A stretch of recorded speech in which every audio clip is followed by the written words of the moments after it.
Welcome back to the Shave Horse Build. The goal for today is to get the parts for the lower stage assembly prepared and get them glued up. I've got my parts here ready to go for layout, but before I can do that, I had to go through a few steps to get them ready. The first step was to clean up the faces of the center, the stage center, and plane them down to thickness so that they could slide into the space between the rails on the base. And here you're looking for a piston fit. It should slide in and out easily, but it shouldn't be really loose. And you definitely don't want it to be very tight because you have a hard time getting it in and out when you need to take it apart and put it back together. Once I did that, I could pick my reference edge. That'll be the edge that faces the user when they're sitting on the shave horse. And I made sure that that edge was true to the faces. So I checked it for square. I made sure that it was a straight line. And then I marked the grain direction on that face.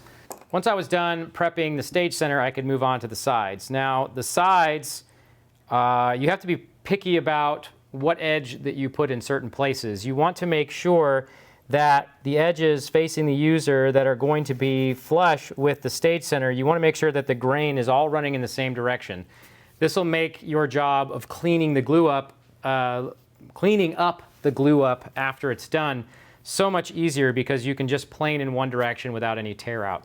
So once you've determined your outside faces, your inside faces, and your edges, and you've got all the grain lined up, you can go ahead and clean up the inside face of each of those sides, and then make sure that that edge that you chose is true, is square to that wide face.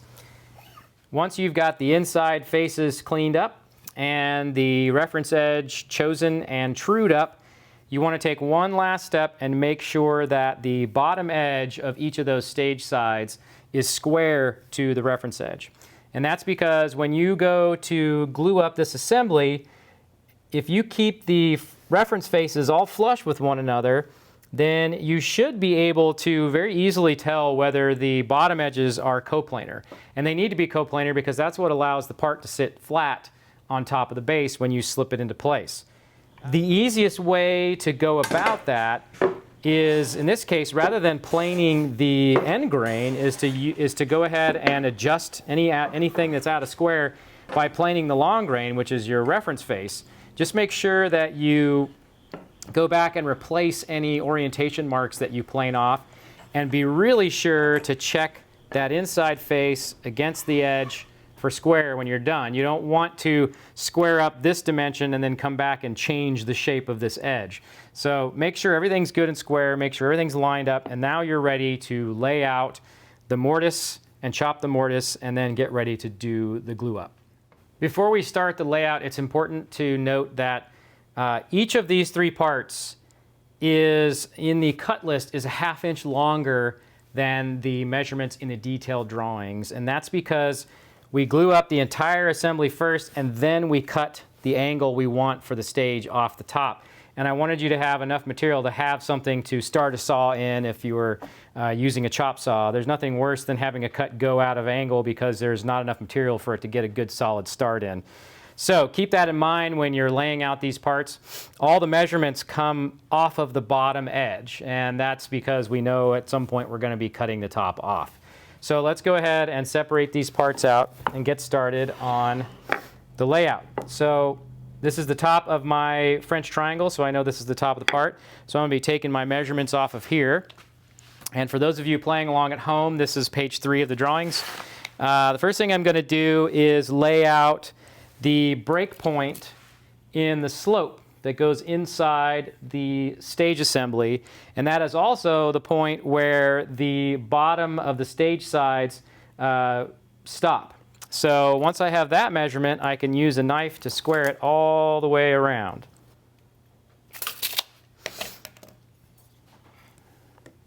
So I'm going to make sure to put my square, the fence of my square, the stock, always against a reference edge, and put the waste of the knife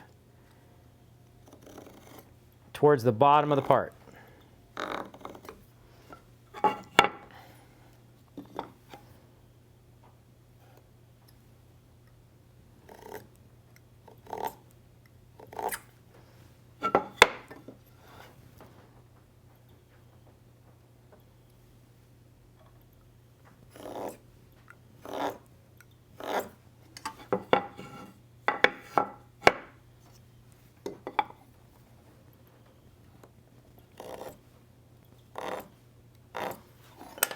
Okay, got a knife line all the way around.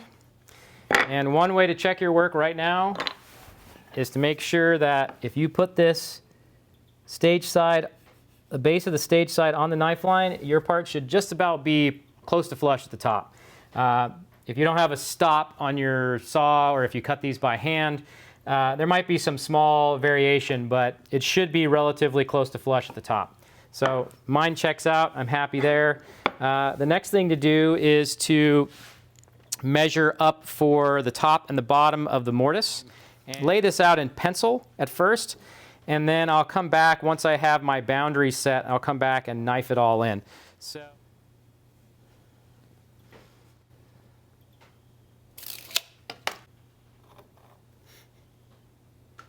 I'm going to project these lines all the way across to the edge so that I can draw the mortise in. And the top of this mortise is square to the face. The bottom of the mortise slopes at 6 degrees. So let me get my protractor here, draw that 6-degree line.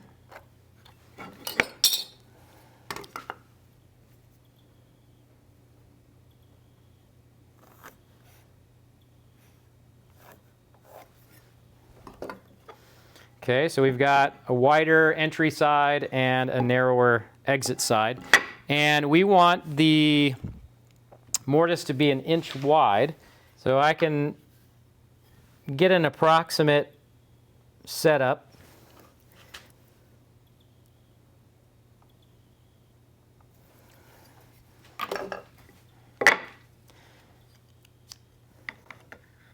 And I slide the marking gauge to the far side of the opening.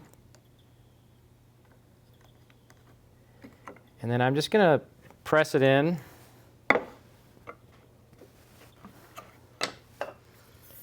And check it. Okay, so it's about a 1/16 oversized. So we're going to tighten it up a bit.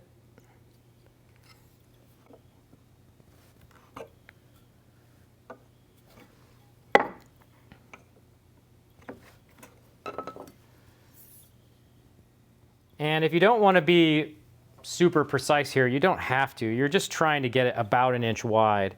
You're going to make the wedge to fit the opening. So if you make it a little wide or a little narrow, that's okay. Just adjust your wedge stock to fit and then cut the wedge.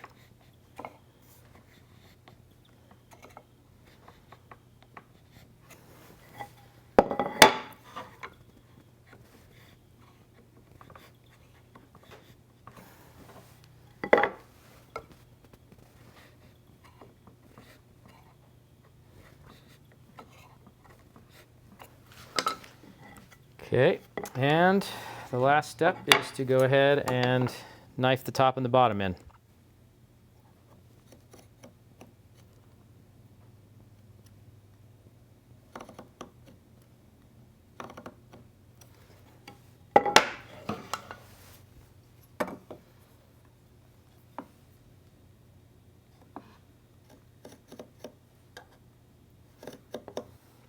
Okay, so now we're going to pick the smaller of the two sides, and we are going to mark an X across the diagonals.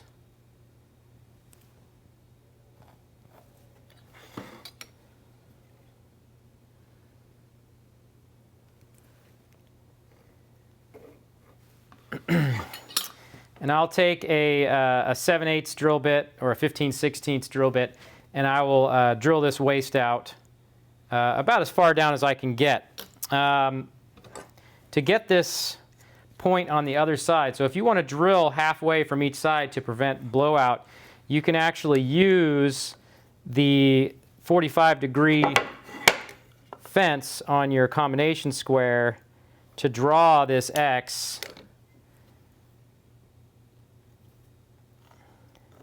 Because if you were to draw across the diagonals here, you would end up drilling, somewhere in here, and you might mess up the ramp for the wedge on the bottom side. So We'll get the drill press set up. We'll drill this hole really quick, and then we'll come back and I'll show you an easy way that I like to use for chopping an angle with, you know, inside of a mortise.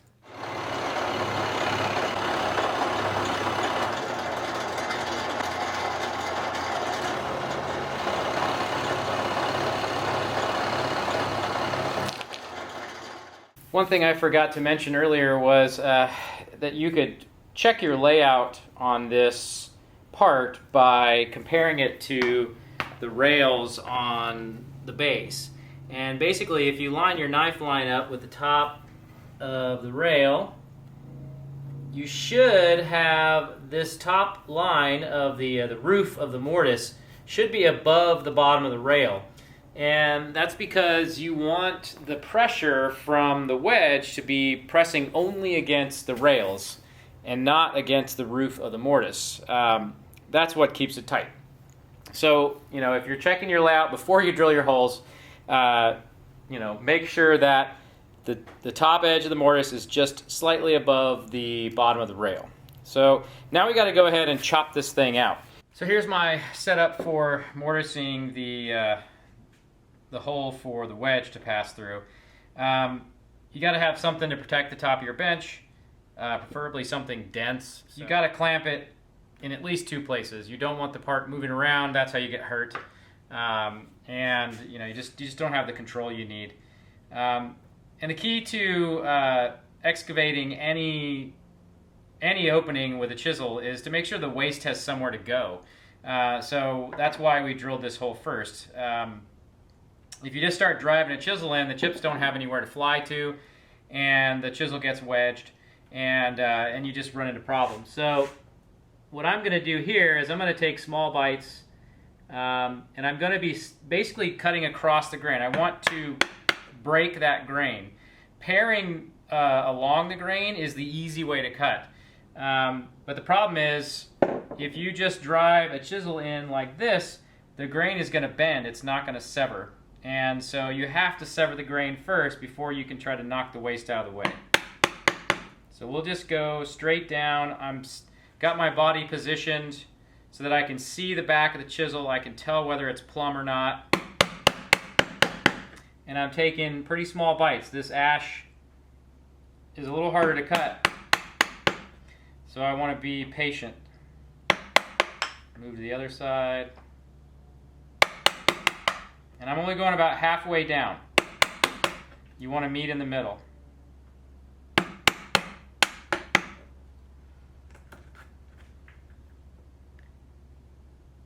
Okay, on this top of the mortise, it's going to be square, and you can see the layout here. But I can undercut it a tiny bit if I want. The wedge is actually not going to bear on this surface, so you're just getting the material out of the way. Okay, that's pretty good. I'm going to clear the other corner, and I'm going to start out by going straight down.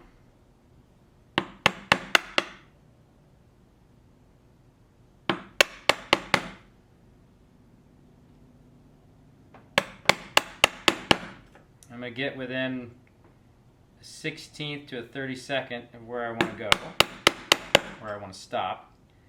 Move to the other side, march my way back.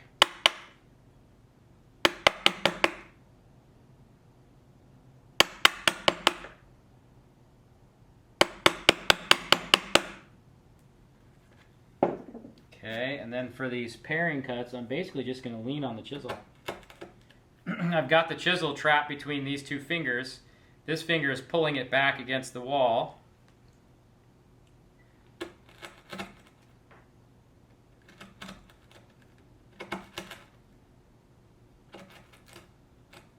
And there you can see if I'm bringing this wedge down into the material, and the wood grain is just bending over. It's not actually breaking. So I've got to cut through it.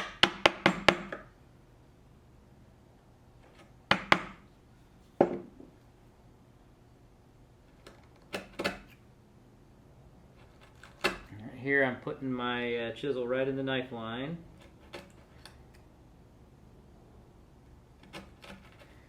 And I'm going to come 90 degrees so I can see whether the back of the chisel is plumb for these final cuts.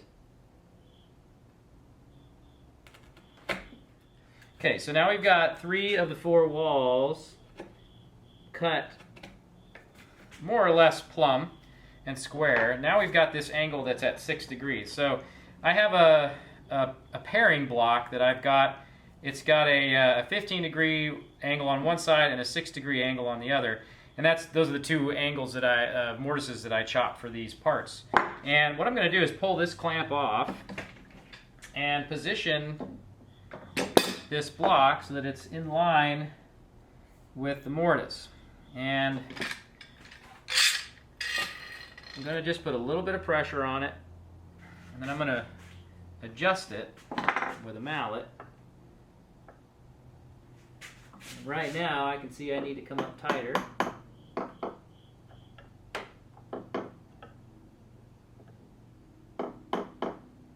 Okay, clamp it down.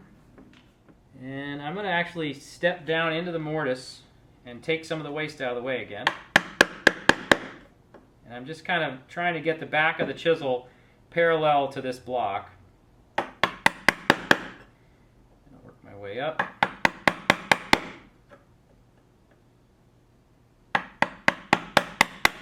Okay, now I'm going to put it right on the block. I'm putting quite a bit of force on it against the block here, the face of the block, because I don't want it to dive into the work. This face, this wall of this mortise needs to be pretty smooth. That's where the wedge is going to contact and create the force against the bottoms of the rails.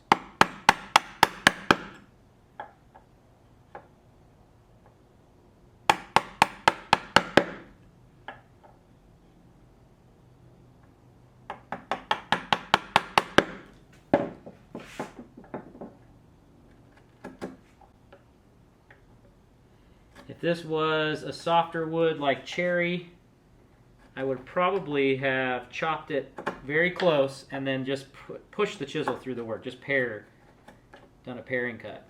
Okay, so this side of the mortise is basically done. We'll flip it over and do the other side. All right, I've got my paring block clamped down. I went ahead and flipped the part end for end so you could still see the angle that I was going to be cutting at. I've got my paring block clamped in place this time because I don't have to undercut. So I can go straight down from this position if I want, but what I'll probably end up doing is cutting these corners out at an angle to begin with so that I can kind of keep the amount of waste even from top to bottom in the mortise. So first I'll start out with the square opening.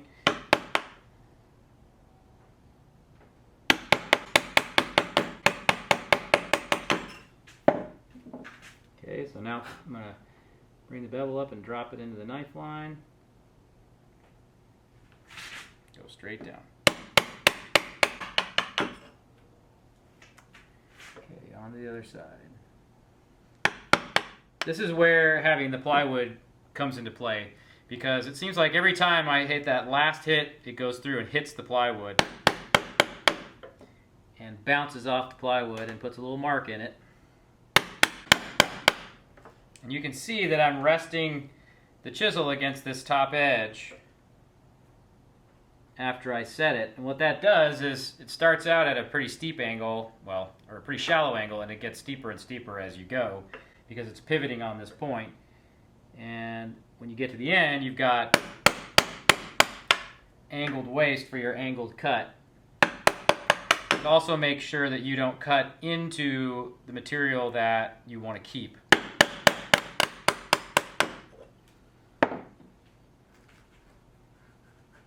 Okay, that's feeling pretty good.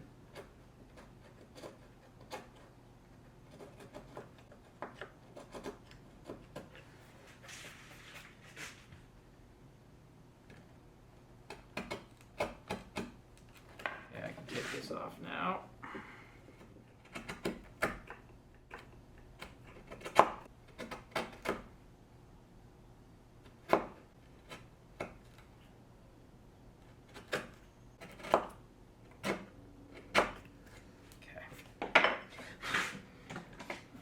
Work. A little bit of a high spot there in the middle. Got a few small adjustments to make here. But other than that, this is just about done.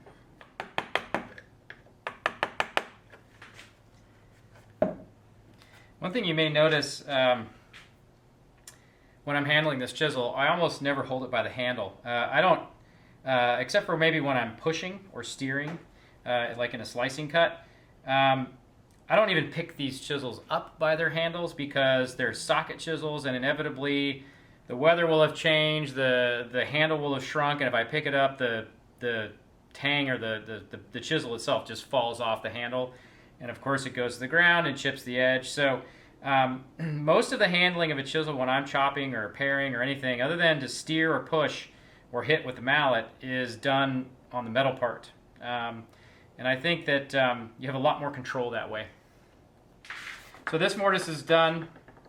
We can go on to laying out the taper and getting that over the bandsaw to cut it off. And you have to measure down. I don't suppose it's all that important, but because the part is a 1/2 inch long, if you want to be real precise about it, you got to measure down that 1/2 inch before you measure across the 9/16 that's in the plan. All right, there's our line. We just need to cut it off.